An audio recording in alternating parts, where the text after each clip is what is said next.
Bismillahirrahmanirrahim. Assalamualaikum warahmatullahi wabarakatuh. Alhamdulillah, salatan wa salaman ala rasulillah wa ala alihi wa sahbihi wa mawalah maba'adu. Pemirsa dimanapun Anda berada, alhamdulillah banyak orang mengatakan bahwa Ramadan itu adalah bulan yang identik dengan lemas, lesu, tak berdaya, malas, tidak ada tenaga.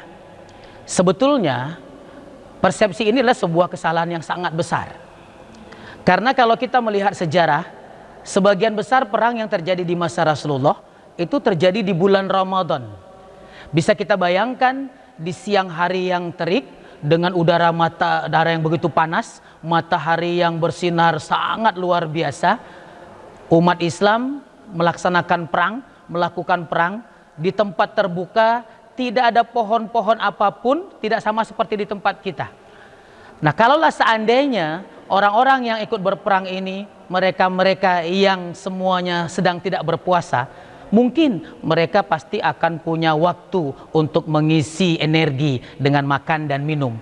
Tapi umat muslim melakukannya dalam kondisi sedang berpuasa.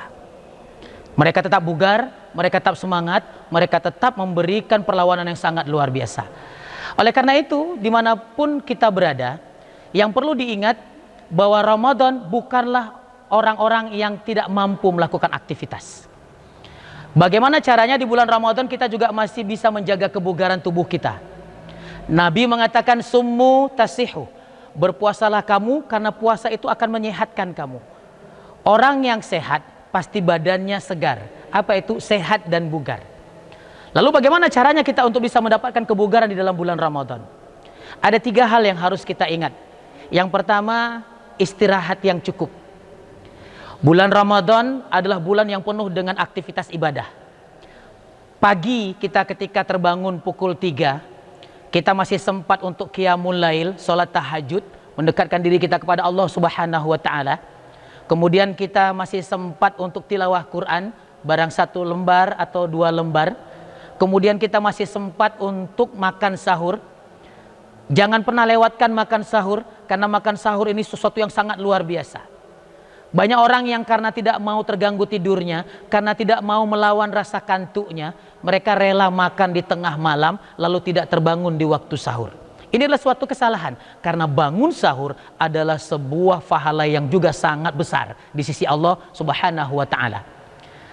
Agar mendapatkan kebugaran, kita juga harus istirahat yang cukup. Tadi ini bagaimana caranya? Jangan pernah tidur sehabis sholat subuh. Kebanyakan kita hari ini, karena malam kita sudah melakukan ibadah yang begitu panjang, habis subuh kita sebagian tidur lagi. Orang yang tidur habis subuh, ini merusak sel-sel tubuh.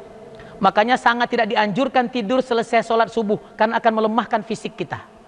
Yang kedua, orang yang tidur selepas subuh ketika terbangun, kandungan asam lambungnya akan meningkat sehingga membuat perut kita akan terasa perih, tenggorokan kita terasa tidak nyaman. Kapan bisa tidurnya? Selesai sholat duha. Nabi biasa tertidur antara pukul 9 sampai pukul 11. 1 jam itu sangat maksimal. 9 sampai pukul 10 atau pukul 10 sampai pukul 11.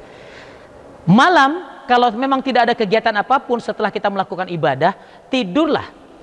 Tidur yang terbaik antara 6 sampai 8 jam. Kalau ini sudah tercukupi, maka kita akan bisa mendapatkan kebugaran dalam tubuh kita, sehingga kita akan semangat dalam melakukan berbagai macam aktivitas ibadah.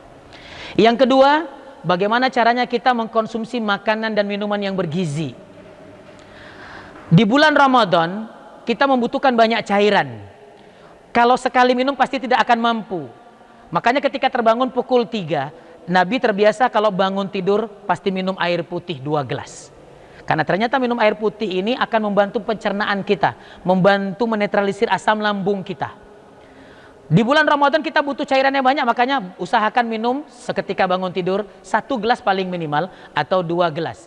Lebih bagus lagi mengikuti apa yang dilakukan oleh Rasulullah, mengkonsumsi minum ditambah dengan madu. Supaya untuk mendapatkan kebugaran.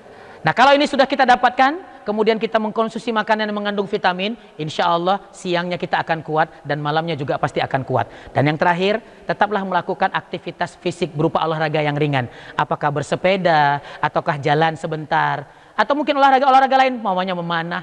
itu paling penting. Kalaulah seandainya kita tidak melakukan aktivitas gerakan fisik, sementara makanan kita berlebih, pasti kandungan lemaknya juga akan bertambah dan akhirnya tidak akan memberikan kebugaran dan kesehatan. Jadi Ramadan akan memberikan kesehatan bagi orang-orang yang bisa menjalankan program dengan baik dan benar. Mudah-mudahan ada manfaatnya. Assalamualaikum warahmatullahi wabarakatuh.